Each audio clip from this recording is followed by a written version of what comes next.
doy un breve resumen de lo que he hecho y por qué estoy encargada justamente de impartir este módulo. Bueno, trabajé prácticamente durante 20 años en la Administración Pública Federal. Prácticamente la mitad de ellos fueron en la actual Secretaría de la Función Pública, en la Unidad de Asuntos Jurídicos.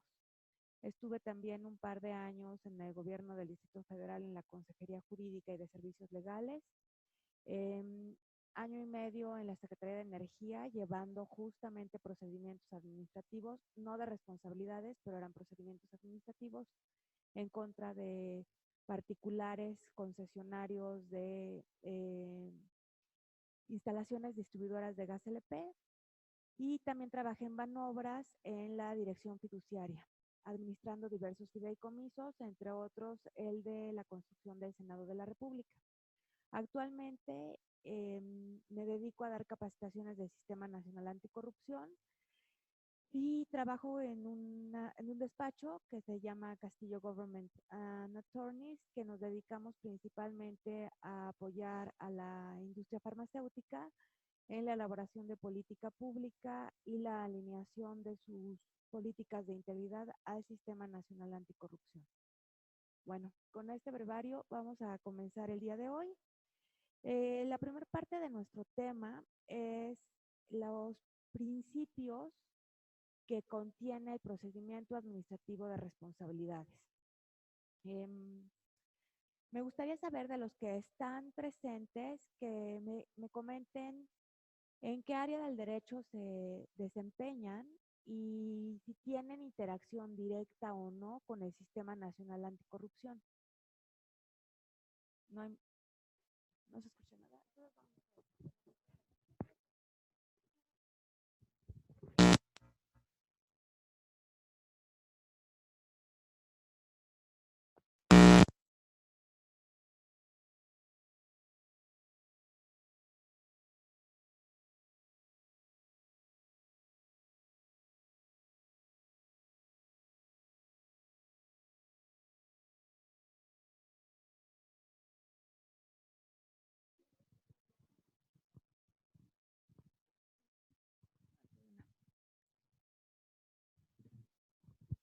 Bueno, bueno. Grupo, buenas tardes. Mi nombre es Keiko Alejandra Casillas de la Vega y soy la persona que se va a encargar de darles este módulo de lo que es el procedimiento de responsabilidades administrativas. Les doy una breve reseña de qué he hecho profesionalmente. Me desempeñé durante 20 años en la administración pública. 18 de ellos fue en la administración pública federal, 10 en lo que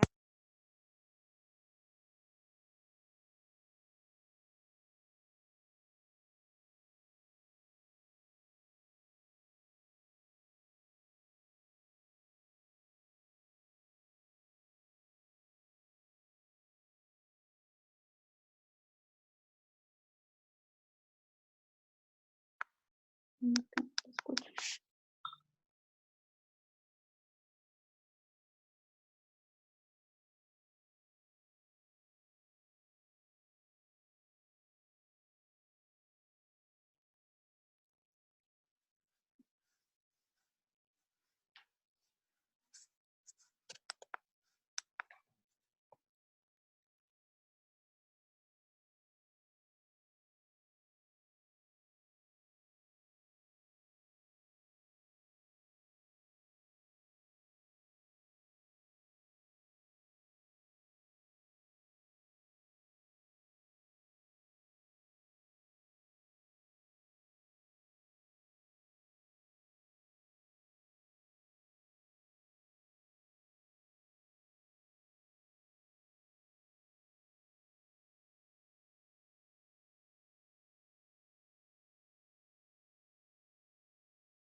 decir.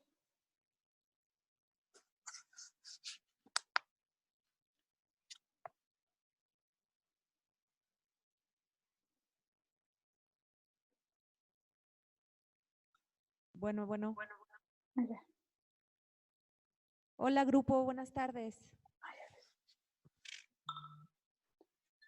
Grupo, ¿me escuchan? Sí, buenas tardes. Buenas tardes. Buenas tardes. ¿Daniela? Ah, Mariana. Sí, Mariana. Mariana, muchas buenas tardes. Gracias por integrarte. Voy a dar una breve reseña de quién soy, por qué les voy a dar este módulo, etcétera, y después entramos ya propiamente a lo que es el tema del día de hoy. Mi nombre es Keiko Alejandra Casillas de la Vega. Trabajé durante 20 años en la administración pública, tanto federal como local. Prácticamente poco más de 10 años estuve en la Secretaría de la Función Pública, tanto en la Unidad de Asuntos Jurídicos como en la Dirección General de Servicio Profesional de Carrera. Trabajé también en la Consejería Jurídica del entonces Distrito Federal, en la Dirección General de Servicios Legales, y estaba a mi cargo la implementación de procedimientos laborales y penales del gobierno del Distrito Federal. Estuve en Secretaría de Energía coordinando la implementación de procedimientos administrativos contra concesionarios de gas LP. Estuve en Banobras, en la dirección fiduciaria y entre otros de los fideicomisos en los cuales fungía la institución como fiduciaria. Fue el de la construcción del Senado de la República. Actualmente me desempeño en Castillo Government and Attorneys, que es un despacho enfocado a la implementación del Sistema Nacional Anticorrupción. Nuestro principal cliente son las empresas de farmacéuticas y de dispositivos médicos, y además de otorgarles capacitación respecto al sistema, hacemos dictámenes y estudios respecto al grado de alineación a las políticas de integridad que ha establecido el Sistema Nacional Anticorrupción a través de la Secretaría de la Función Pública respecto a su propia política de integridad, código de conducta o aspectos relativos. En principio quisiera saber, Mariana, ¿en qué área del derecho te desempeñas tú? Y si tu labor actual tiene algo que ver con el Sistema Nacional Anticorrupción. ¿Sí?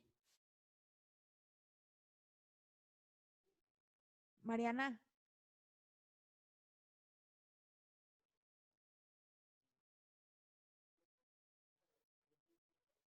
Zoe. No.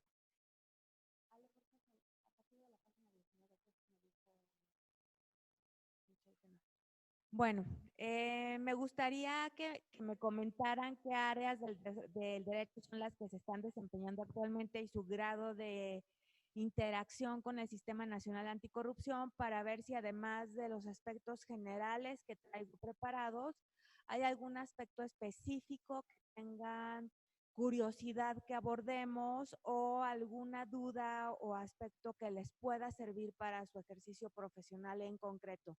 Entonces, bueno, tanto Mariana como Zoe, si pueden tomar el micrófono y comentarme, adelante. Ok, bueno, ok. Entonces voy a empezar sin la interacción de ustedes a darles el tema. En caso de que tuvieran este aspecto concreto de alguna necesidad, duda, por favor les pido que pues lo hagan saber a través del chat, para que el licenciado Alejandro me pueda comentar de qué va esta duda. Pues el primer punto que vamos a ver dentro del procedimiento de responsabilidades administrativas es el de los principios y garantías.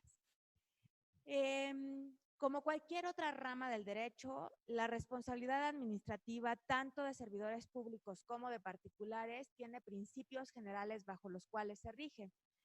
Como podemos considerar en las demás ramas, tenemos en principio el de legalidad, es decir, de todo lo que está todo aquello que se lleva a cabo dentro del procedimiento de responsabilidades administrativas debe estar establecido estrictamente en la ley. El de la legalidad objetiva, que es, no podemos interpretar si no somos unos órganos que tenemos facultades para ello. El del debido proceso adjetivo, que el ordenamiento adjetivo para el procedimiento debe estar establecido, regulado, señalando estrictamente plazos, pruebas que son aceptadas, etcétera. De manera general, también se establecen y se deben observar dentro del procedimiento de responsabilidades administrativas los principios de seguridad jurídica, de gratuidad, de celeridad, de economía, sencillez, eficiencia, eficacia, publicidad, buena fe, descentralización, desconcentración y coordinación. Vamos a ir analizando de manera muy somera cada uno de estos y van a poder ver a lo largo de esta sesión que en el caso, al menos legal, como está establecido, la norma sí trató de considerar y de plasmar precisamente estos principios. El de seguridad jurídica, como sabemos, es un principio que el gobernado debe saber a qué se atiene. Como un símil del derecho penal, tenemos el de procedimiento de responsabilidades administrativas y el servidor público y el particular que pueden llevar a cabo una conducta que puede generar posteriormente alguna sanción, debe de esta conducta pegarse totalmente al tipo administrativo establecido. La gratuidad quiere decir, como lo dice su nombre, que no debe haber costas por el desarrollo de la actividad del proceso en sí mismo, lo cual van a ver que no lo hay. La celeridad, el proceso administrativo en sí es muy corto, lo vamos a ver más adelante, pero les comento que la resolución en principio debe emitirse en los 30 días posteriores al desahogo de pruebas. Tenemos también el de economía y sencillez, que el procedimiento debe llevarse a cabo lo más rápido y sencillo posible, de una manera en que se eviten etapas, recursos, medios de impugnación que sean innecesarios. Eficacia y eficiencia es esta cuestión de lograr lo más posible con los recursos existentes. Y bueno, la publicidad no se pueden detener, no se pueden tener etapas sin haber dado la debida notificación a las partes que interactúen en estas. Como buena fe tenemos esta cuestión de que no se puede considerar las actuaciones o no, las actuaciones de la autoridad no deben estar inmiscuidas ni tamizadas con una intención de daño al servidor público o al particular al que se le esté atribuyendo una conducta probablemente que constituye una responsabilidad administrativa. Y bueno, vamos a ver que la descentralización y la desconcentración también están presentes cuando son las autoridades investigadoras, sustanciadoras, eh, precisamente aquellas que están directamente en cada dependencia, entidad federativa, etcétera. Es importante señalar que en concreto la Ley General de Responsabilidades Administrativas establece como principios que rigen al procedimiento de responsabilidades el de legalidad, imparcialidad, objetividad, congruencia, verdad material y respeto a los derechos humanos. Hasta aquí quisiera saber si existe alguna duda, si hay algún principio que no esté aclarado o algo así. Bueno, habiendo abordado estos temas, vamos a entrar en el aspecto de la interrupción de la prescripción. En el procedimiento de la responsabilidad administrativa, se establece que se interrumpe la prescripción en el momento en que la autoridad sustanciadora determina si la falta que se está investigando se considera grave o no grave. Esa es la única manera en que se interrumpe la prescripción. Vamos a ver posteriormente los plazos tanto de prescripción como caducidad, pero este es el aspecto más importante. La prescripción se interrumpe con la clasificación que establece el artículo 100 de la Ley General de Responsabilidades Administrativas, el cual se refiere a si la falta se considera grave o no grave. Tenemos por otra parte, les traje una tesis de jurisprudencia que establece cuál es el supuesto para interrumpir el plazo para que opere la prescripción de la responsabilidad en el procedimiento de responsabilidades administrativas. Es de señalar que esta tesis es de 2011. Entonces, ustedes saben perfectamente que podría aplicarse en los procedimientos actuales, aún los que se establezcan en los términos de la Ley General de Responsabilidades Administrativas, pero como es un régimen diferente porque en el anterior no se preveía esta responsabilidad a los particulares, puede ser que en próximas fechas veamos que la misma quede superada. No vamos a entrar al análisis concreto de ella por esta cuestión de que tiene una temporalidad, puedo considerar que breve, en el supuesto de que la norma ha cambiado y que también las disposiciones para la implementación de las responsabilidades son distintas. Vamos a ver lo que son las medidas cautelares. Las medidas cautelares tienen como finalidad evitar un daño o perjuicio que se lleve a cabo durante la sustanciación del procedimiento de responsabilidades administrativas. Prácticamente las medidas cautelares persiguen 4 objetivos principales. El primero de ellos es evitar el ocultamiento o destrucción de pruebas. En segundo término, tenemos que una medida cautelar lo que persigue es que se impida la continuación de efectos perjudiciales de la presunta falta administrativa. Otra de las medidas es que se evite la obstaculización del adecuado desarrollo del procedimiento de responsabilidades o que se evite un daño irreparable a la hacienda pública federal o de las entidades federativas. Voy a ir entrelazando ejemplos concretos de los aspectos que vamos a ir viendo para que no sea tan densa la sesión del día de hoy. Por ejemplo, mientras estaba trabajando yo en Banobras, se les instituyó un procedimiento de responsabilidades administrativas a 3 servidores públicos de los que trabajaban ahí. Una de estas servidoras públicas trabajaba en la tesorería del banco y manejaba recursos. Entonces, a ella en el momento en que se instituye el procedimiento de investigación, se dicta una medida cautelar para que sea suspendida de su trabajo.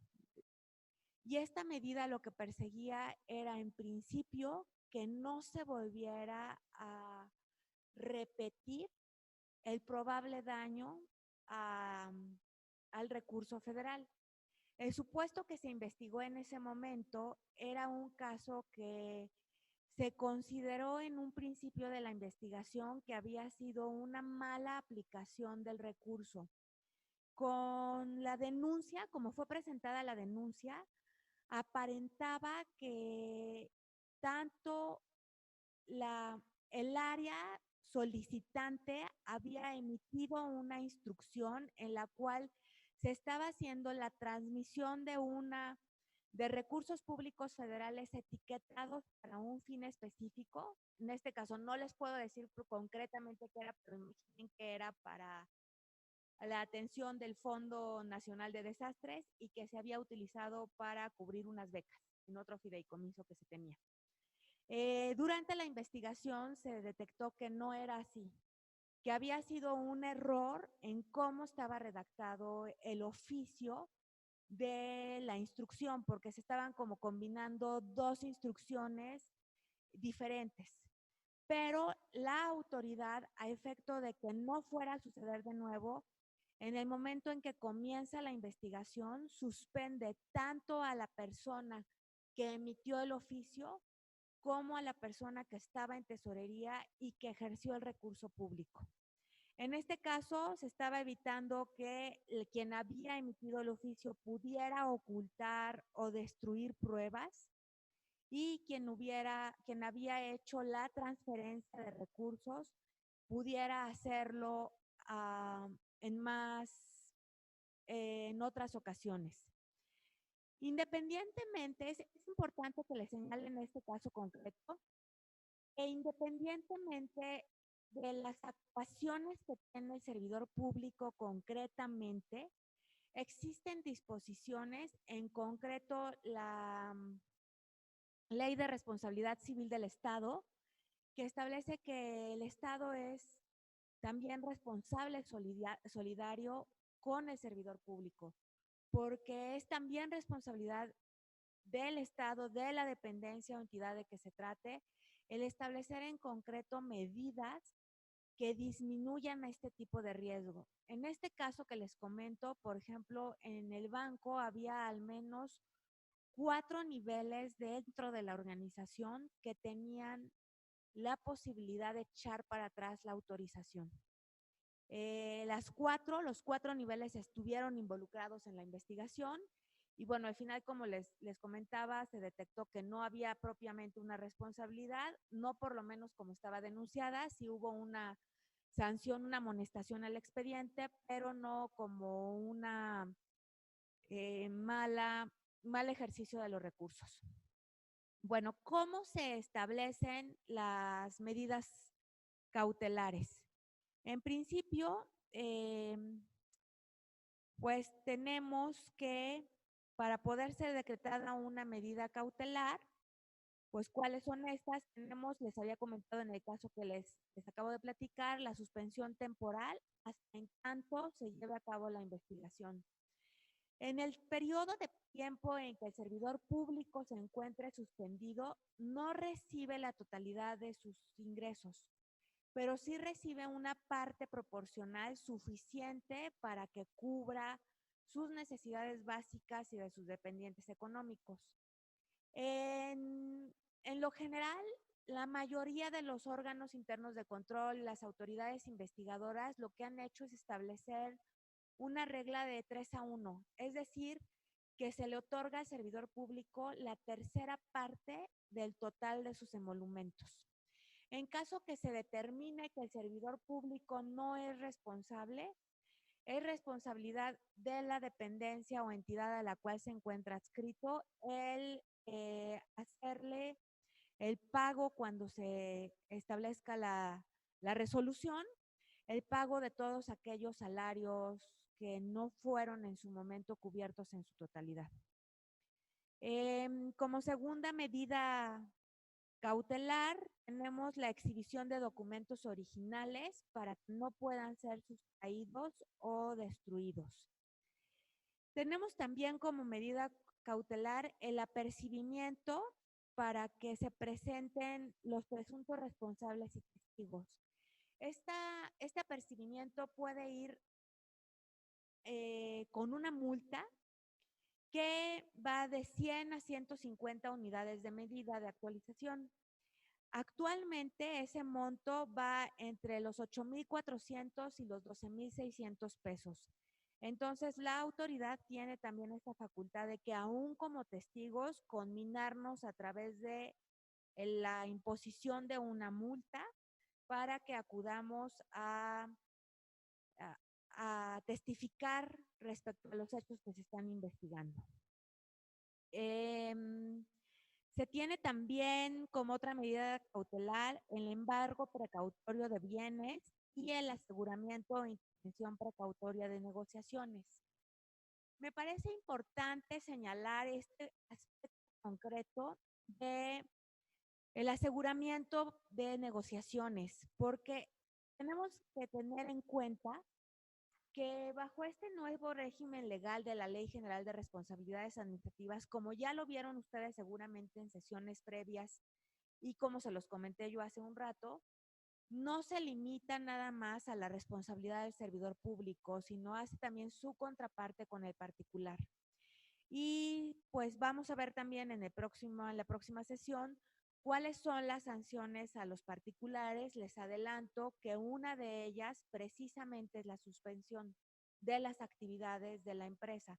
Por lo tanto, el embargo precautorio o la suspensión precautoria de las negociaciones, lo que está haciendo es estas medidas preparatorias para evitar que se sigan generando daños o que se pueda obstaculizar la investigación. Por otra parte, tenemos cómo se tramita la medida cautelar. La medida cautelar no corre la suerte de la principal, siempre se va a tramitar a través de un incidente. Es de manera incidental la manera en que se lleva esta. Quien solicite la medida cautelar debe presentar a través de un escrito la solicitud de la misma y a la vez debe acompañar las pruebas suficientes para que la autoridad pueda determinar si corresponde o no otorgar la medida. En todo caso, en el escrito que presente debe señalar las razones suficientes, debidamente sustentado, por qué considera que existe riesgo de que se destruyan pruebas, de que se vaya a obstaculizar la investigación, de que se pueda seguir generando el daño o que vaya a haber afectaciones, que se continúen las afectaciones a las haciendas, ya sea federales o locales. En todo caso, tiene que nombrar también el nombre y domicilio de los presuntos responsables para que puedan ser notificados y también de cualquier otro tercero que pueda ser afectado por la medida cautelar. ¿A qué me refiero con cualquier otro tercero? En el caso de negociaciones, supongamos que sea una empresa particular a la cual se pretende imponer la medida cautelar. Imaginen, con esta materia que es la que yo ahorita estoy desarrollando, imaginemos que la empresa es precisamente una que se dedica a proveer, distribuir y producir medicamentos. Pues tiene negociaciones con IMSS, tiene incluso ya licitaciones en trámite, algunas de ellas ya ha ganado. Pues incluso en caso de que esta empresa privada sea investigada, incluso en este caso estos terceros serían las áreas de adquisiciones de IMSS e ISSSTE, que al suspenderse las negociaciones podrían verse afectadas en el suministro de los medicamentos. Podría ser inclusive el personal adscrito al servidor público que se está siendo investigado, que de alguna manera todos los expedientes que están en esa área van a estar resguardados y custodiados y por lo tanto ya no se va a poder tener acceso a ellos. Cuando se presenta el escrito mediante el cual se solicitan las medidas cautelares, se da vista a todos aquellos interesados y se les establece un término de 5 días para que manifiesten lo que a su derecho convenga.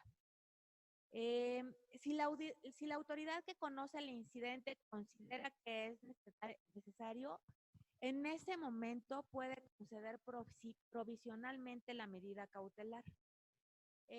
A lo largo de la investigación ya hará el análisis si la medida cautelar se otorga de manera definitiva o si la revoca en todo caso. Una vez que se ha transcurrido este plazo de 5 días, la autoridad resolutora dicta la resolución interlocutoria dentro de los 5 días hábiles siguientes a los que se escuchó a las partes involucradas. Es importante que tengan en cuenta que contra esta determinación no procede ningún recurso.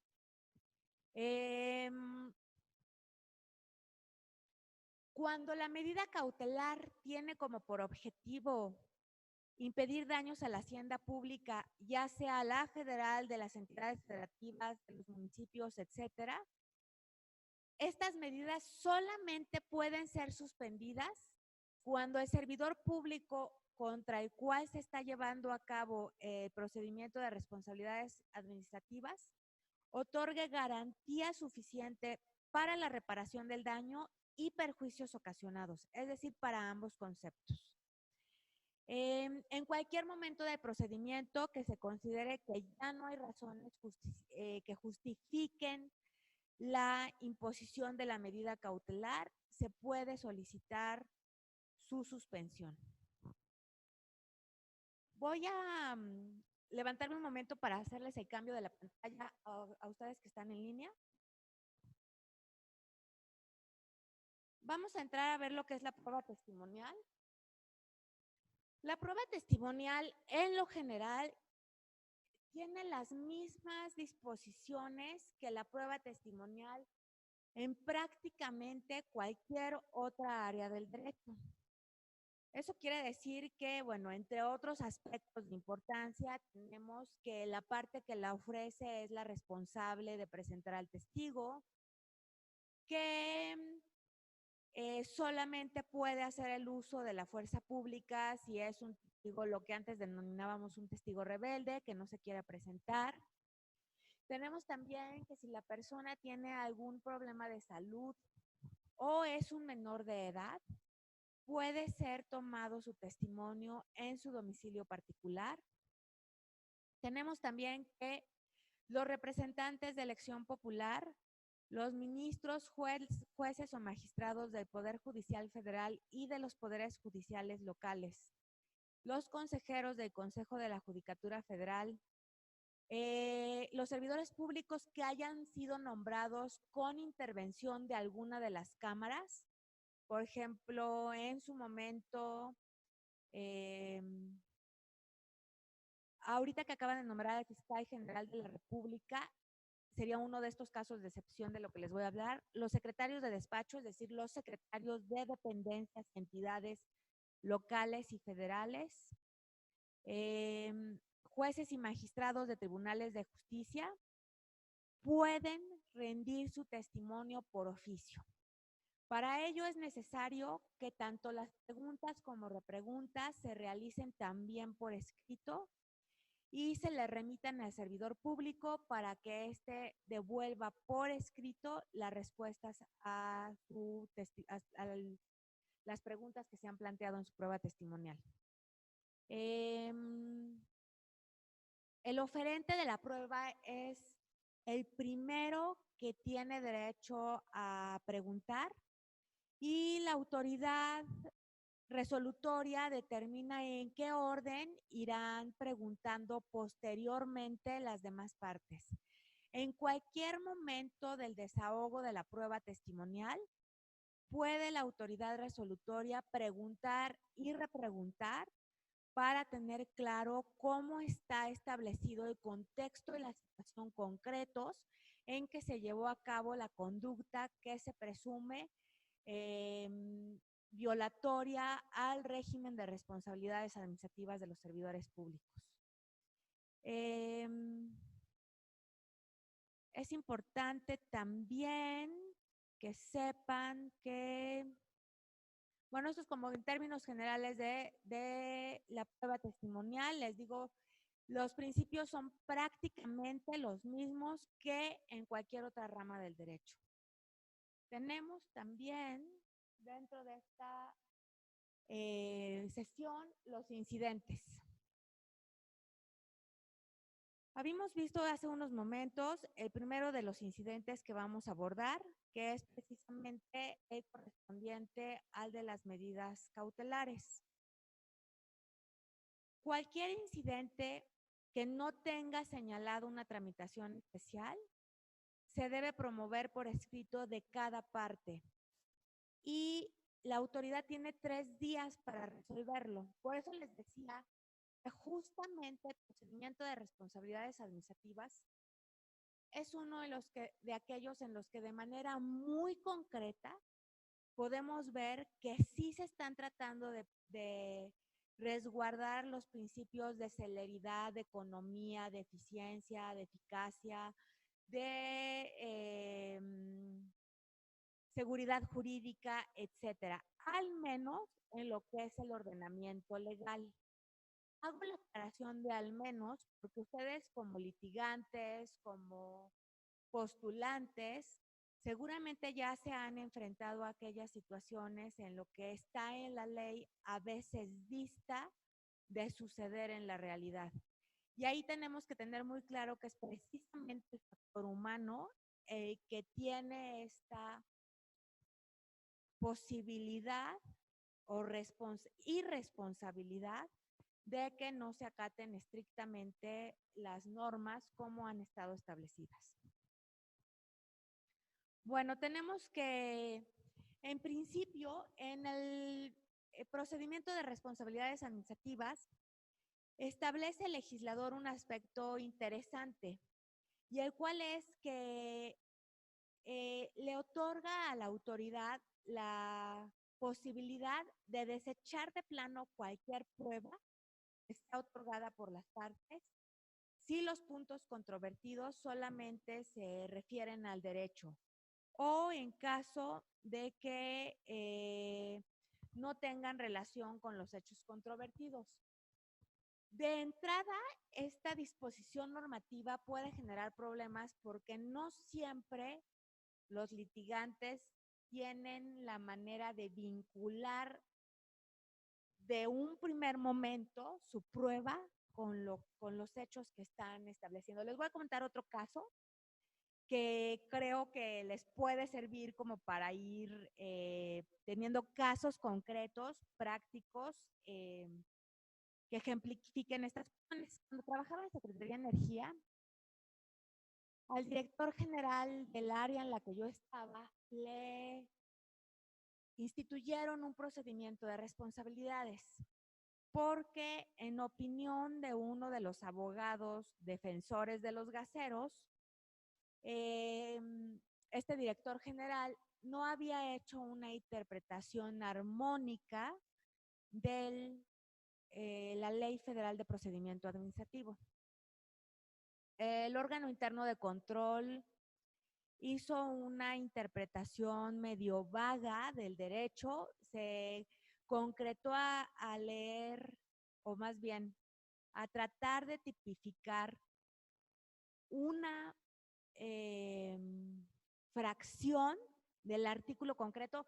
Les doy como términos generales, no me voy a ir mucho al caso concreto en sí, pero la cuestión era que se le estaba imputando que esta persona no había prorrogado la concesión de un particular para distribuir gas LP y que no había hecho esto dentro del término legal.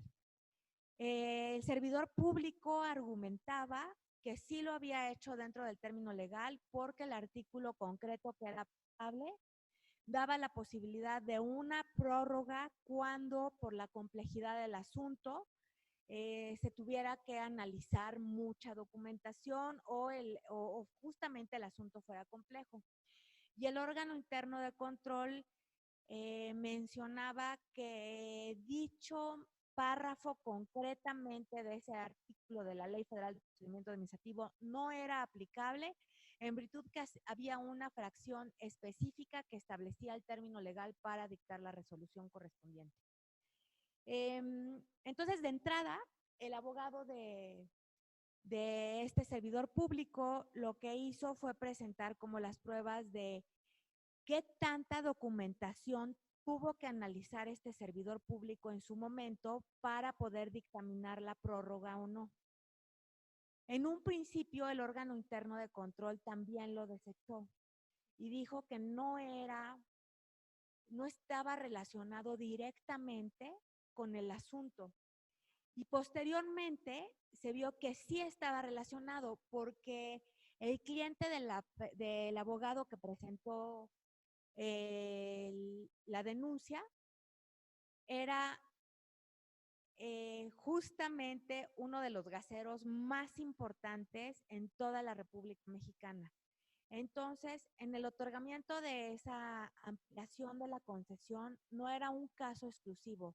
Venía el análisis de aproximadamente unas 500 distribuidoras de gas LP. Entonces, era una razón suficiente como para justificar que el plazo sí se podía ampliar, ser prorrogado. Bueno, tenemos estos aspectos regresando a la cuestión de los incidentes, regreso al panorama general de cómo se va llevando a cabo el procedimiento de los incidentes. Entonces tenemos 3 días para resolver. Tenemos también que la autoridad puede desechar cuando solo versan puntos de derecho o cuando no se relacionen las pruebas sobre el caso concreto. Y en caso de que se admitan las pruebas, se fija una audiencia dentro de los 10 días hábiles siguientes para la admisión del incidente donde se reciben las pruebas. Es decir, en el procedimiento de responsabilidades administrativas, aunque se enuncien las pruebas en un primer momento, la autoridad las admite en una segunda etapa. En esta misma audiencia se escuchan los alegatos de las partes y en esta misma audiencia se cita para oír la resolución que corresponda. Si el incidente se trata de tacha de testigos u objeción de cualquier otra prueba en cuanto a alcance o valor probatorio, es fundamental y necesario que quien promueve el incidente señale con precisión qué razones tiene para ello. Ustedes probablemente hayan podido ver en su práctica legal, en ocasiones es común que algunos abogados procuren alargar los procedimientos para obtener más tiempo, para estudiar mejor los asuntos, porque se les está complicando con otras cuestiones que traen entre manos, etcétera. Entonces, es fundamental que si el incidente versa respecto a la objeción de pruebas, desde el escrito inicial se señale por qué. Porque el procedimiento de responsabilidades administrativas debemos considerar que no solamente está en juego la responsabilidad propiamente del servidor público o del particular, es decir, no solamente es el trabajo de esta persona, su prestigio profesional, personal, el del particular involucrado, está también involucrada la gestión administrativa. Imagínense que el servidor público que está siendo investigado es un cuello de botella de un área sustancial. Vámonos de nuevo con esta cuestión de adquisiciones de medicamentos. Imaginemos que el servidor público investigado es precisamente el director de adquisiciones del Instituto Mexicano de Seguro Social. Entonces tendríamos un problema que durante el periodo que está siendo investigado, muchos de los procesos que dependen de su firma se van a ver, si no detenidos totalmente, de alguna forma sí se van a ver ralentizados, porque mientras se ve quién es la persona que puede llevar a cabo estas funciones en su ausencia, y que cuando empieza a haber procedimientos de responsabilidades administrativas en un área de gobierno, se empieza a generar también un aspecto humano de mucho temor, de que la gente no quiere dejar nada por escrito. Vamos a ver que precisamente lo que más está en juego es la eficiencia y la eficacia de la propia administración pública. Tenemos finalmente, por cuanto hace a los incidentes, que en caso de que no se señalen los aspectos por los cuales se cree que se puede tachar al testigo o se objete la prueba, el mismo será desechado de plano. Y por último, tenemos que los incidentes que tengan por objeto reclamar la nulidad del emplazamiento interrumpen la continuación del procedimiento. O sea, no es la interrupción de la prescripción, pero sí es la interrupción de la continuación del procedimiento. Vamos a entrar a lo que es el informe de presunta responsabilidad. El informe de presunta responsabilidad es un acto sustancial dentro del procedimiento de responsabilidades administrativas. Tenemos en principio, y lo vamos a ver un poco más adelante, pero necesito retomarlo para que quede claro de qué va esto, por qué vamos a hablar del informe de presunta responsabilidad. Todo procedimiento de responsabilidad administrativo va a derivar de una queja o denuncia o bien de algún informe de alguna autoridad fiscalizadora en la cual haya elementos suficientes para presumir una responsabilidad administrativa. El informe de presunta responsabilidad es esta resolución administrativa a través de la cual se está estableciendo que en efecto sí hay elementos suficientes para que se continúe la investigación en concreto de la conducta específica de este servidor público. Para ello, y esto es muy importante si ustedes se llegan a enfrentar a un procedimiento de responsabilidades, ya sea ustedes directamente como servidores públicos o como defensores del servidor público, que revisen que el informe contenga los siguientes elementos. Debe traer el nombre de la autoridad investigadora, el domicilio para oír y recibir notificaciones de la autoridad investigadora, los funcionarios que están autorizados para intervenir en el procedimiento de responsabilidades administrativas y con qué alcance está interviniendo cada uno de ellos. Es también necesario que se establezca el nombre y domicilio del servidor público al cual se le está llevando a cabo el procedimiento de responsabilidades administrativas, que se señale también la narración lógica y cronológica de los hechos que se le imputan. Es muy importante también que se señale el cargo y adscripción del servidor público presunto responsable, qué pruebas se van a ofrecer en el procedimiento, en el caso de que se soliciten medidas cautelares, las medidas cautelares que se están estableciendo, la firma autógrafa de la autoridad investigadora. Eso es muy importante y esto como muy claro como litigantes, pero muchas veces por cuestiones de forma se pueden llegar a perder o ganar los asuntos.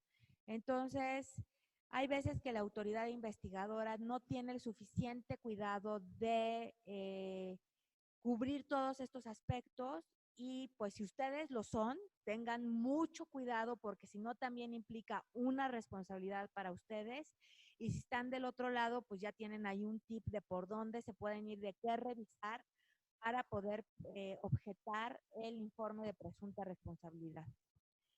Una vez que es presentado el informe de presunta responsabilidad, la autoridad tiene 3 días para dar a conocer si el mismo cumple con todos los requisitos y para que en caso de que sea necesario subsane aquello que no está cumpliendo los términos legales.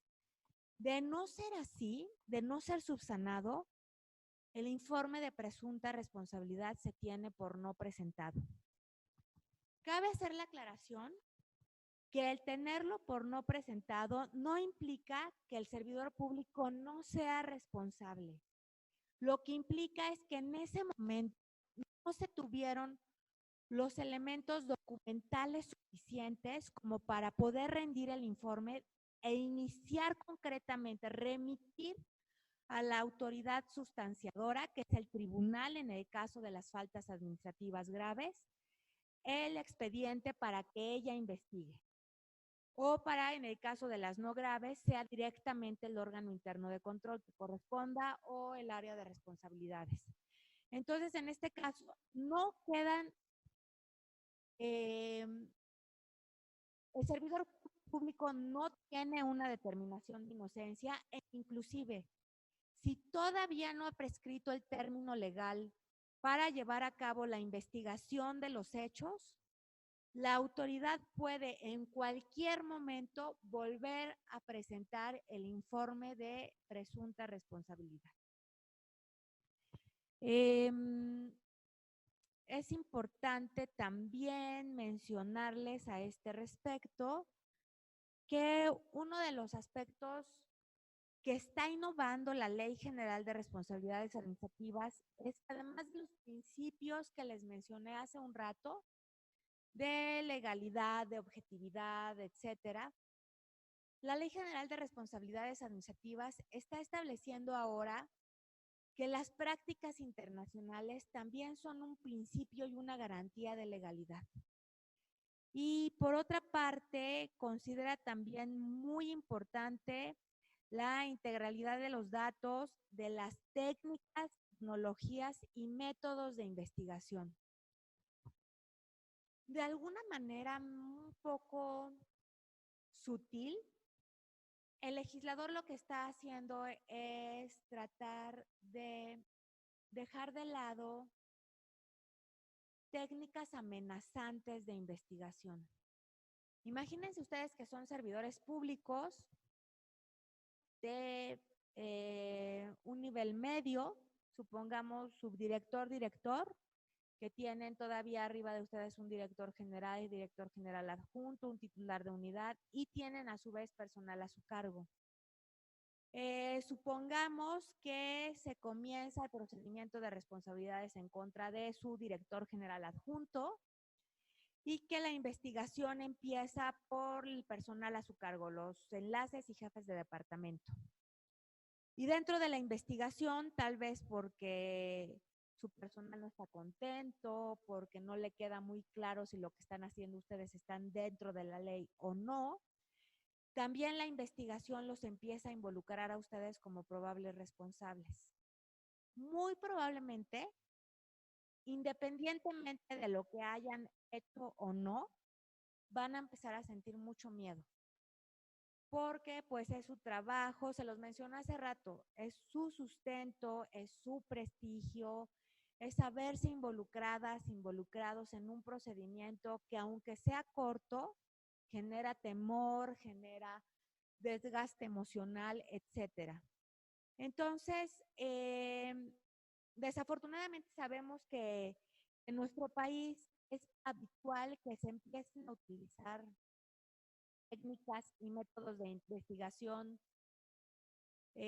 no protocolarios. La próxima sesión vemos un poco lo que son derechos humanos para que en cualquiera de las trincheras donde estén trabajando o les toque trabajar en el futuro vean cómo se utilizan de una manera legal y realmente para el fin que fueron establecidos los derechos humanos. Pero ahorita lo que quisiera dejar en el mapa es que una de nuestras, no solamente de nuestros derechos, creo que hasta una de nuestras obligaciones como litigantes, como abogados, como estudiosos del derecho, es propugnar porque efectivamente estos principios de legalidad se establezcan. Más adelante les voy a comentar un par de casos de responsabilidades administrativas en los que me vi involucrada, en ambos casos, tanto como denunciante como denunciada, y que vean que es algo que sucede y que luego sucede, se los voy a comentar más adelante, ahorita se los dejo hasta ahí. Bueno, vamos a entrar a la cuestión de prescripción y caducidad. La Ley General de Responsabilidades Administrativas establece un plazo de prescripción para las faltas administrativas no graves de 3 años. Cualquier falta administrativa no grave va a tener un plazo de 3 años para poder ser investigada. Recuerdan seguramente sus clases de derecho penal. El procedimiento administrativo toma muchos de los criterios generales y reglas de aplicación del derecho penal. Entonces, las conductas que son continuadas, el plazo se empieza a contar hasta el momento en que la conducta dejó de llevarse a cabo.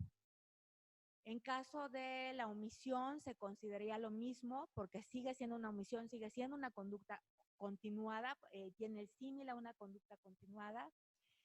Y solamente en el caso de conductas que fueron ejecutadas en una sola ocasión, el plazo se empieza a computar a partir de la fecha en que se llevó a cabo la misma.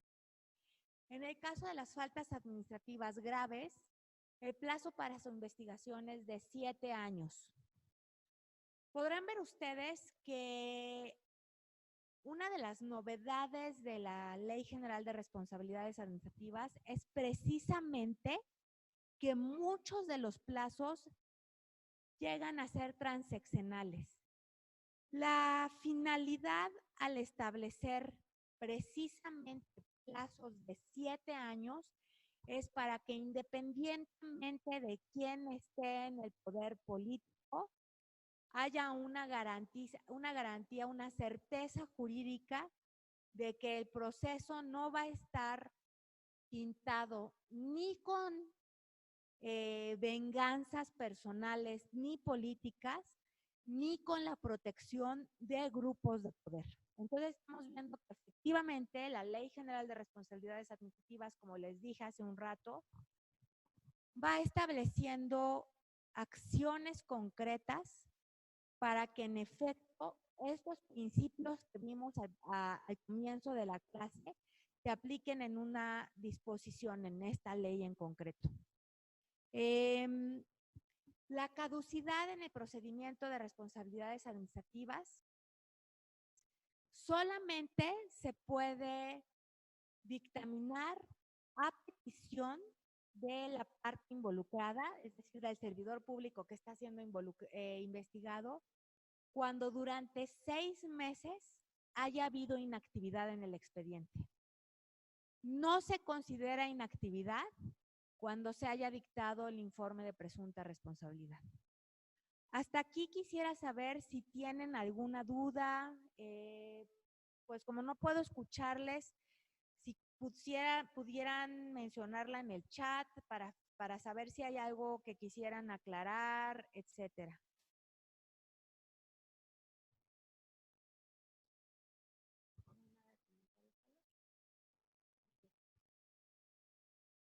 Bueno, pues vamos a seguir entonces.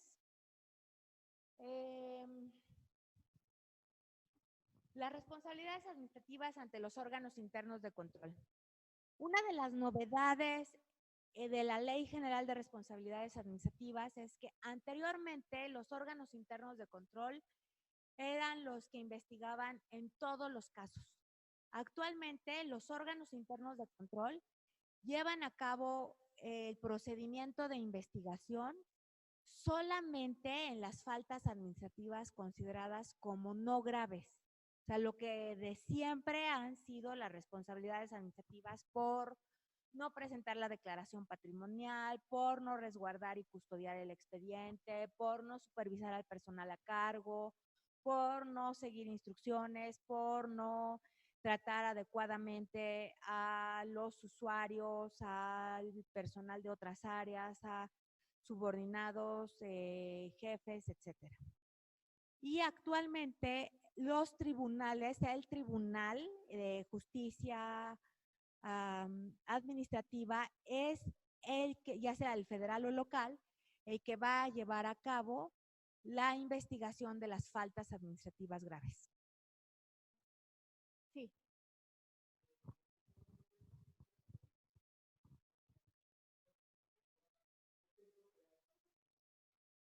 Ok. Gracias, Ale. En realidad el peso que tiene, mira, te voy a dar dos conceptos. Debería tener un peso bastante fuerte porque en términos legales tenemos disposiciones que todos los tratados internacionales, los convenios en los que México se aparte, están casi a nivel de la Constitución. En lo particular, considero que a partir de esta administración vamos a tener un poco de problema en que se apliquen realmente y que tengan un peso fuerte. Una de las manifestaciones consistentes de López Obrador ha sido que va a dejar de observar las directrices y líneas de acción que le marcan desde el extranjero, considerando el extranjero desde la Organización de Cooperación y Desarrollo Económico, Transparencia Internacional. Incluso no dudo que en algún momento dado pudiera desconocer algunos instituciones internacionales cuando le conviniera. ¿Por qué digo cuando le conviniera? Porque también se allega de ellas cuando ha visto que juegan a favor a sus intereses. En términos de la compra de medicamentos, ahorita inclusive lo que hizo su gobierno fue establecer que va a empezar a hacer compras consolidadas no solamente al interior de México, sino en licitaciones públicas internacionales, apoyándose de la Organización Mundial de la Salud. Entonces, en términos concretos, el peso no es mucho si le tuviéramos que dar un porcentaje. Tampoco tenemos prácticas internacionales tan socializadas como para que pudiéramos decir que en efecto van a ser el determinante para que la determinación de un órgano interno de control o el Tribunal de Justicia administrativa dicten o resuelvan en determinado sentido. Creo que lo que sí nos toca es revisar que si hay algo que sea a favor de nosotros o que estamos viendo algún aspecto de derechos humanos que no se está considerando y que está a nivel internacional, que sí podamos enunciarlo, porque es un criterio que legalmente nos permite el poderlo llevar al expediente, llevarlo al juicio. ¿Hay alguna duda más? Que habló alguien, pero que no lo escuchamos, ¿no?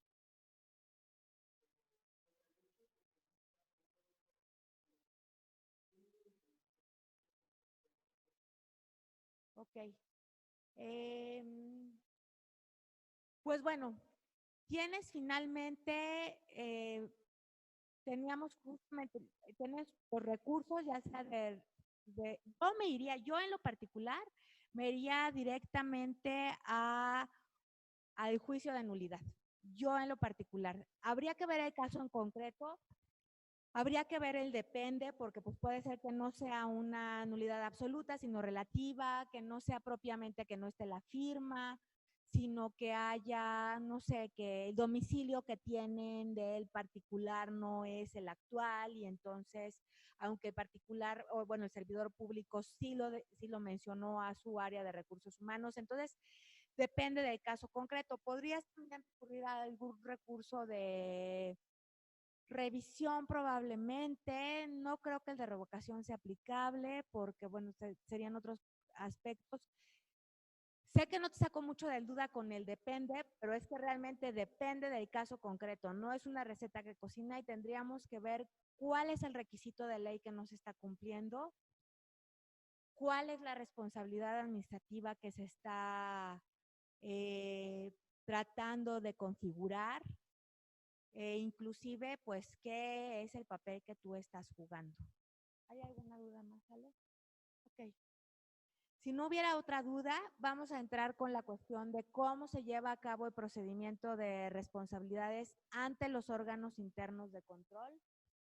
Y pues para entrar a esto, quiero mencionarles que los órganos internos de control en este nuevo régimen de responsabilidades, bueno, les voy a dar aquí un pequeño componente histórico de cómo se han ido modificando tanto las atribuciones de los órganos internos de control y áreas de responsabilidades en concreto, como de la Secretaría de la Función Pública.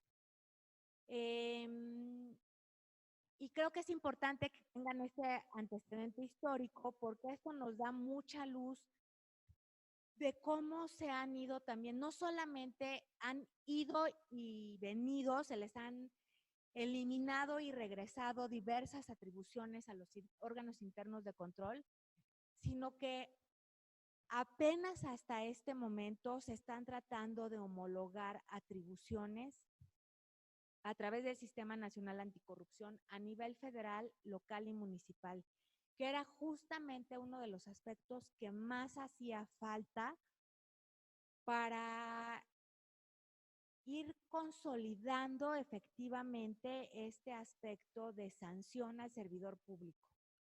Entonces, bueno, empiezo con una cuestión de que históricamente, La Secretaría de la Función Pública se crea como Secretaría de Contraloría General de la República. Y posteriormente cambia a ser la Secretaría de Contraloría y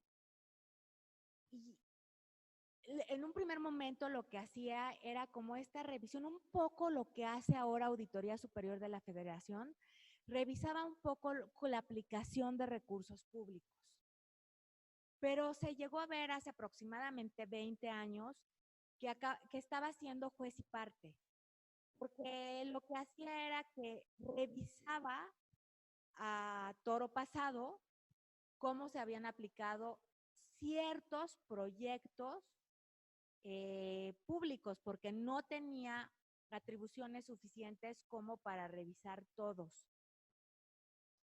Se empiezan a establecer posteriormente los órganos internos de control.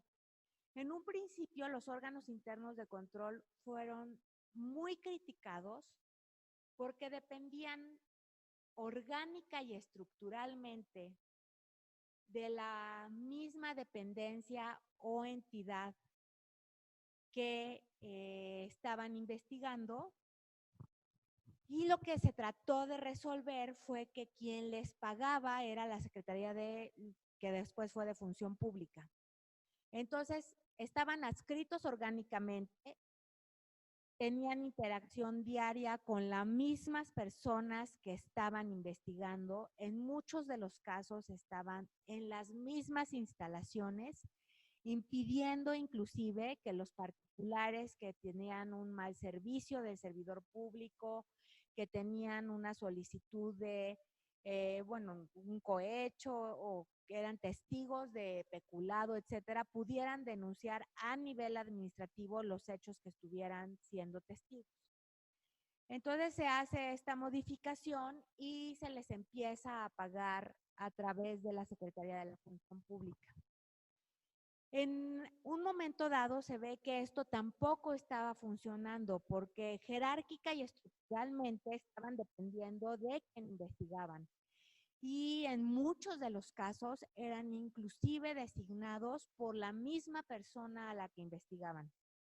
Recordarán ustedes el caso de Peña Nieto y de Virgilio Andrade, que pues justamente Peña Nieto designa a Virgilio Andrade como secretario de la Función Pública y es él el encargado de llevar a cabo la investigación de la Casa Blanca. Algo similar pasaba en todos los órganos internos de control.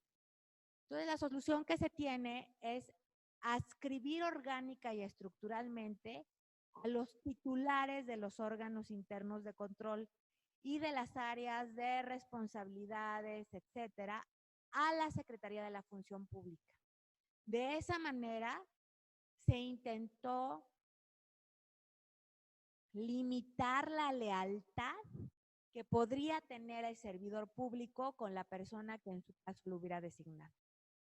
En lo general, de la Secretaría de la Función Pública, les decía que en un principio hacía como de una revisión medio aleatoria del ejercicio público, y más o menos hace unos 16 años empieza a migrar a un aspecto de mejora regulatoria. Se le empieza a quitar a la Secretaría de la Función Pública, se le pretendía quitar todo este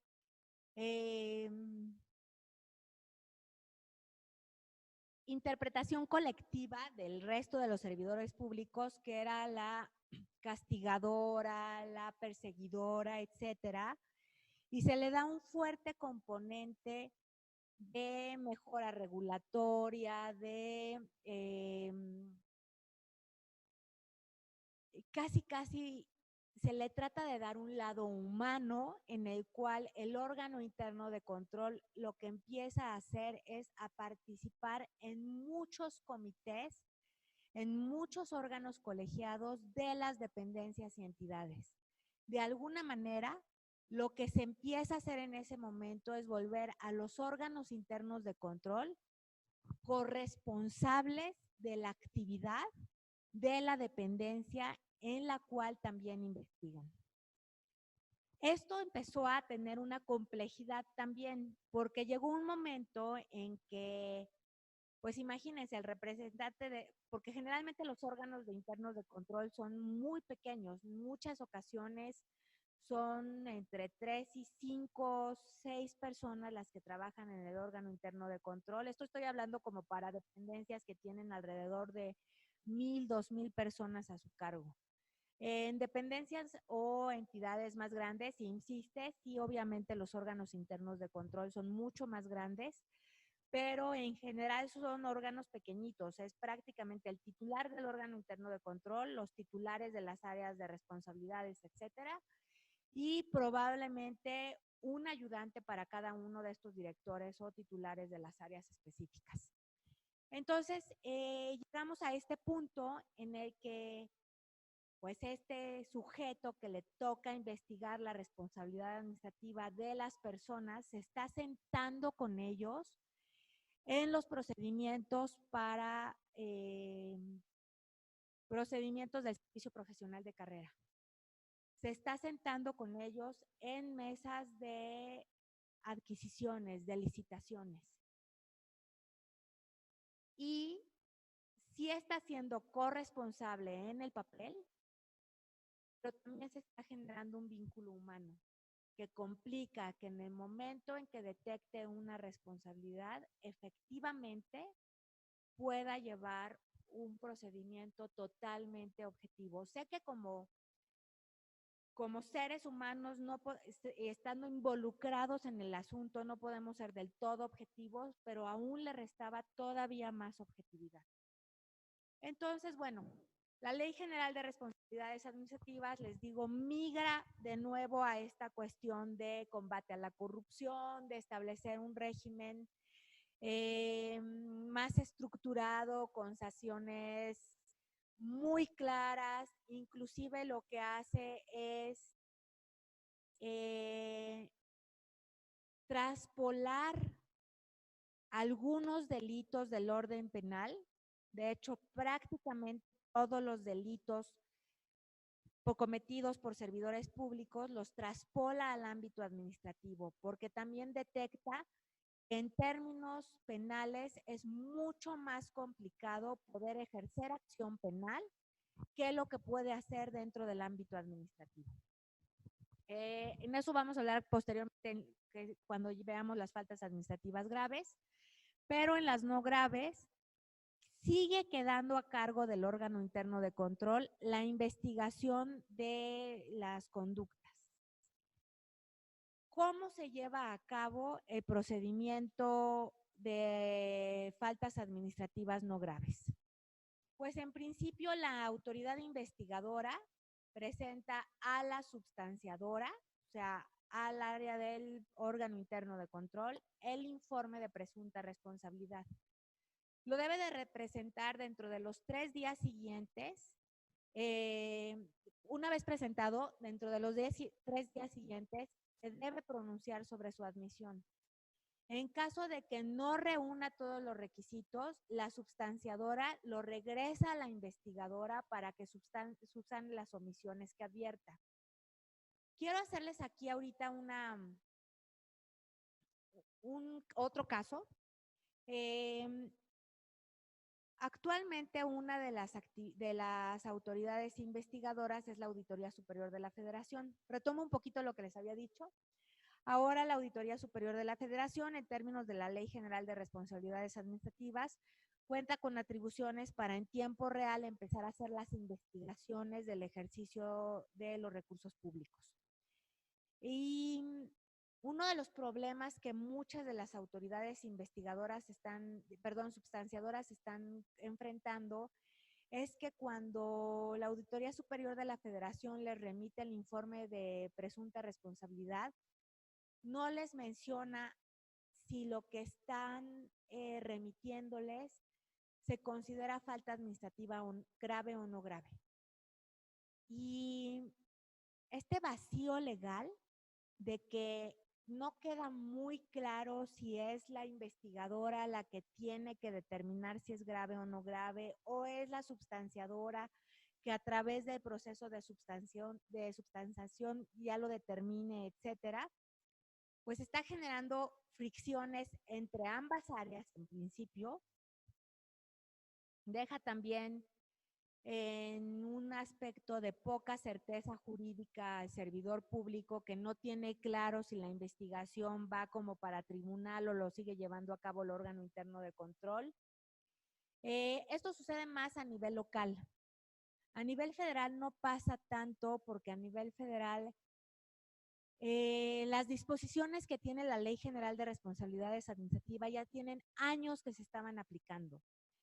Era en el ámbito local donde en muchos casos no sucedía o no sucedía del todo como debía haber sucedido.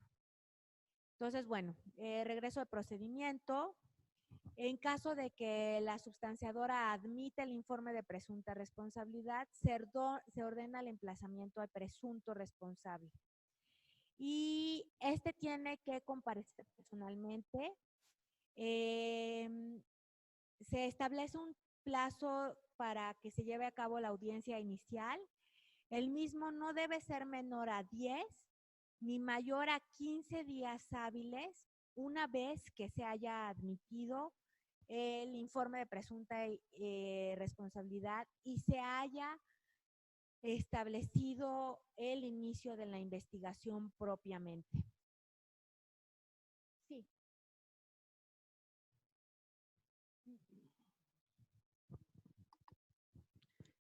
Plantean de nuevamente la pregunta anterior y dice, contra la admisión del IPRA por la autoridad sustanciadora, ¿qué medio de impugnación es precedente? Es decir, que el servidor público, cuando sea citado, advierta que sin reunir los requisitos de ley, el IPRA fue admitido. Es Mariana. Mariana.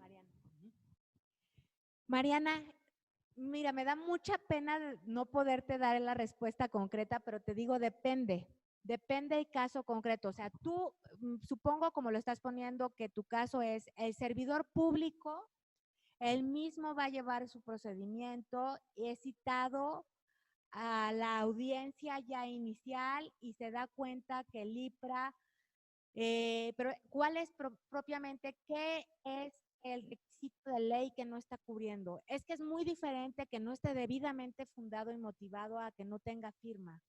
Es diferente a que no esté señalado correctamente el nombre del servidor público, a que haya un error en el área de descripción o en el cargo que tiene.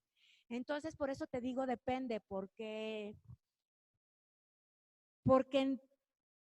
si te digo vete a un juicio de nulidad porque el cargo que te están señalando no es el que tienes tú mencionado en tu nombramiento, pero sí es el que efectivamente ejecutabas, pues probablemente vas a perder el juicio de nulidad. Por eso te digo depende, o sea, no puedo darles una respuesta con tan pocos elementos. Es necesario que sepamos, y por eso vuelvo a lo mismo, depende del caso concreto. Y volvemos a los criterios generales del derecho. Da para una nulidad absoluta, da para una nulidad relativa, nos podemos ir a un recurso de revisión, nos vamos a la revocación, depende, o sea, perdón Mariana, pero depende, necesito que me digas en concreto qué es el requisito de ley que no cumple. Bueno, si no hay algo más, volvemos. Gracias. Antes de la audiencia inicial, la autoridad substanciadora debe llamar al juicio a todos los terceros involucrados, las demás partes que deban concurrir al procedimiento. Para esto debe de notificarles con al menos 72 horas previas al inicio de la audiencia inicial.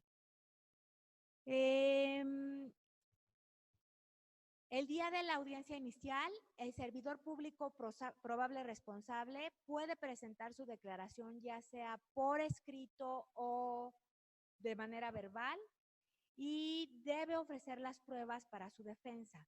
es muy importante mencionarles que aunque no lo señala en concreto así expresamente la disposición, en la práctica el probable responsable sí puede tener acceso antes de la audiencia inicial al expediente, porque si no queda en estado de indefensión. Entonces puede acudir ante el órgano interno de control y revisar qué hechos son los que le están imputando. Puede presentar en esta audiencia inicial todas las pruebas para su descargo y en caso, si las documentaciones tiene la obligación de entregarlas y en caso de que no es suficiente que presente el escrito mediante el cual solicita las pruebas a la autoridad que las tiene con el acuse correspondiente. Los terceros llamados al procedimiento, a más tardar durante la audiencia inicial, pueden manifestar de igual manera por escrito o verbalmente lo que a su derecho convenga. También en esta audiencia inicial pueden presentar las pruebas que correspondan. De igual manera, mismo criterio, si las tienen físicamente en su poder, las deben entregar. En caso de que no sea así, deben de presentar acuse de recibo mediante el cual se le está solicitando a la autoridad que las tiene en su poder. En los 15 días posteriores a la audiencia inicial, la autoridad substanciadora dicta el acuerdo de admisión y se lleva a cabo una diligencia de desahogo de pruebas en los 5 días siguientes a las de la fecha en que se dicta el acto de admisión. En esta misma audiencia de desahogo de pruebas se pueden presentar alegatos por ambas partes y en no más de 30 días posteriores a la fecha de alegatos, la autoridad debe dictar resolución. Solamente en el caso de que el asunto sea demasiado complejo, se puede ampliar por una sola ocasión en un plazo igual de 30 días para dictar resolución. Pues esto es prácticamente lo que pasa en el procedimiento ante los órganos internos de control. Les voy a contar los dos procedimientos, si no hay ninguna duda, si no, bueno, ahorita nos la mandan. Les voy a contar los dos procedimientos en los que estuve involucrada para que vean más o menos desde qué puede ir. El primero, históricamente, cronológicamente, fue cuando yo estaba en la Secretaría de Energía. Ahí yo tenía trato con el público. Tenía yo a varios abogados a mi cargo y una vez llegó un señor que quería que lo atendiéramos en el momento en que llegó y yo estaba atendiendo a otra persona, entonces le dije que en ese momento no lo podía atender. Se enojó mucho y me fue a acusar con el órgano interno de control que no estaba atendiendo yo al personal. Por eso les digo que desafortunadamente, aunque la finalidad última, el objetivo final es evitar la corrupción, también puede tener un efecto de venganza. Entonces, bueno, lo que pasó fue que en este caso el órgano interno de control revisó la denuncia del particular y ni siquiera me llamó a mí a juicio. No me llamó, ni siquiera ni siquiera inició la investigación propiamente. Lo que hizo fue pedirle a mi jefe, a mi superior jerárquico, que le informara cuál era el procedimiento para atender al público. Entonces, afortunadamente en la Secretaría teníamos un manual de procedimientos en el cual se establecía que no se atendía a las personas así casi como que llegaran, que generalmente como son permisionarios, o sea, es gente que vive de eso, incluso cuando yo llegué detecté que una práctica común es que le llevaban regalos a los abogados para que no fueran a hacer revisiones a las estaciones de gas LP. Pero pues en esto estaba la vida de las personas, literalmente la vida. Imagínense ustedes que no se va a hacer una inspección porque les dieron a uno unos cocoles, pues está poniendo en peligro la vida de más personas por unos cocoles.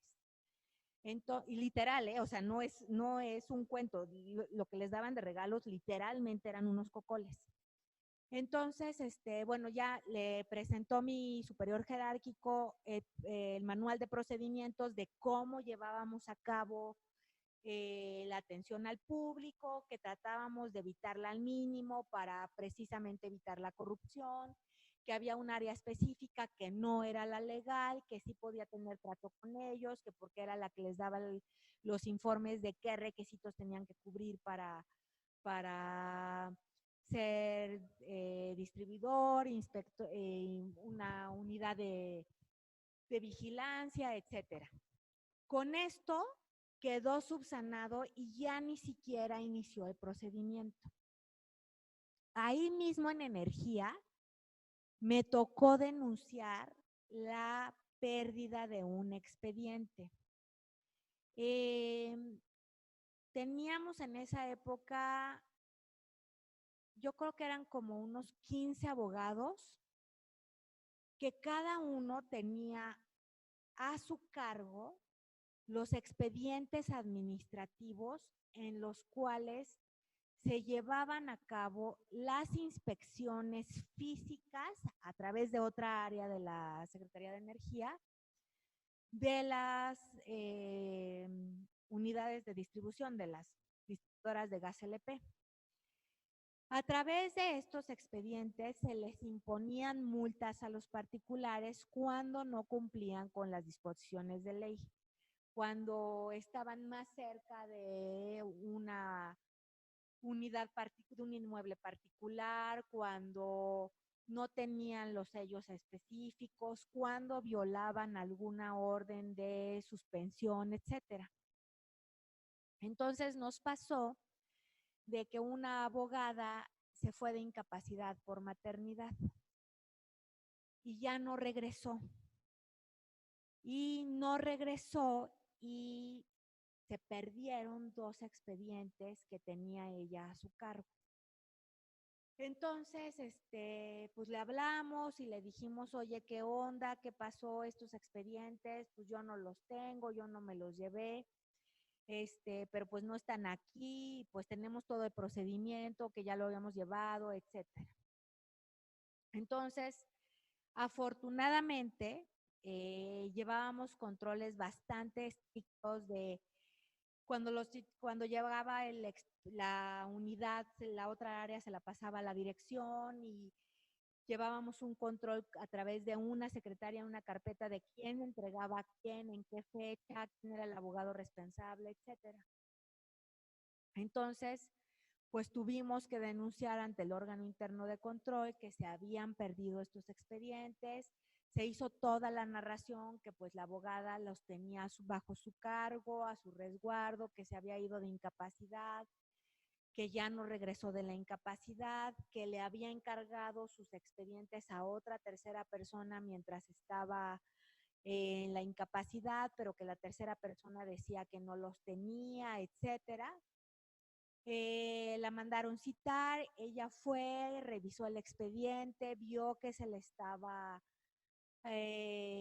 atribuyendo como responsabilidad y bueno, curiosamente aparecieron los expedientes y ya no hubo, después de que ella leyó de qué iba y todo, aparecieron mágicamente los expedientes ahí en otro escritorio de otra área y pues ya fuimos ante el órgano interno de control, se hizo la mención de que habían aparecido los expedientes, que no se había vencido ningún plazo o término en el Inter, que no había daño a la hacienda pública y pues ya no pasó nada. Entonces, pues vean cómo pasa esto. Les voy a dar un caso a donde sí haya habido responsabilidad administrativa para que no se queden con la idea de que todo se queda como que no pasa nada. Este de hecho es un caso que ustedes seguramente conocen, pero yo conozco a uno de los involucrados, no de los primeros niveles, pero sí más abajo, sí conozco directamente a uno de los involucrados. En el gobierno de Veracruz de Duarte, muy probablemente ustedes sepan que hubo muchos desvíos de recursos. Fue un caso muy mediático que muy probablemente están enterados en términos generales de todo lo que sucedió, de la esposa escribiendo que merecía dinero, de los miles de ranchos, etcétera. Bueno, pues Duarte tenía un colaborador que en algún momento dado fue el secretario de Salud. Y ya cuando empezaron las investigaciones contra Duarte, cuando se empezó a ver todo el desvío de recursos, estaba esta cuestión de que había dado, perdón, que había sustituido quimioterapias por agua destilada para niños, etcétera, se detectó, se empezaron a hacer investigaciones a mayor profundidad en la Secretaría de Salud y se detectó que había habido una autorización del director de recursos administrativos de la Secretaría de Salud en Veracruz para que se pagara un bypass gástrico al secretario de Salud. Creo que sin ser abogados inclusive, más siéndolo, nos queda clarísimo que no hay disposición alguna que permita que con recursos públicos se pague una operación personal más de ese tipo a un titular de una entidad. Entonces, bueno, empezaron las investigaciones, etcétera. A la persona que yo conozco, no crean que es mi amigo, lo conozco de hecho porque fue un compañero de la preparatoria, incluso ni siquiera estudiamos en la misma universidad. Pues a esta persona que estaba involucrada en todo este tracto que les estoy comentando, se le fincó responsabilidad administrativa, se le destituyó del cargo, está inhabilitado por 10 años para volver a trabajar a nivel federal o local e incluso enfrentó un proceso penal. No seguí del todo la pista porque no es tan cercano a mí, pero hasta donde sé, estuvo recluido por lo menos 8 meses. Creo que ahorita logró a través de un amparo o algo que lo liberaran. Pero vean cómo es muy importante que más si nos estamos, si nuestra labor es como servidor público, que cuidemos estrictamente qué es lo que hacemos. Porque muchas veces en un desconocimiento del marco legal, en una lealtad absoluta al jefe, en una creencia de que no pasa nada, que no hay una responsabilidad administrativa, que las leyes en México son muy laxas, que literal estamos en el país de no pasa nada, podemos ser demasiado temerarios o demasiado ignorantes y no cuidar nuestra labor. Y más allá de nuestra labor, no cuidarnos a nosotros mismos. Entonces creo que es muy importante conminarles a que donde sea que sea su trinchera, procuren estar siempre cuidando de estudiar, de revisar que lo que están haciendo justamente respeta estos principios de legalidad, etcétera. Vamos entrando ya a la recta final de la sesión del día de hoy. Ok, sí, claro, gracias, Ale.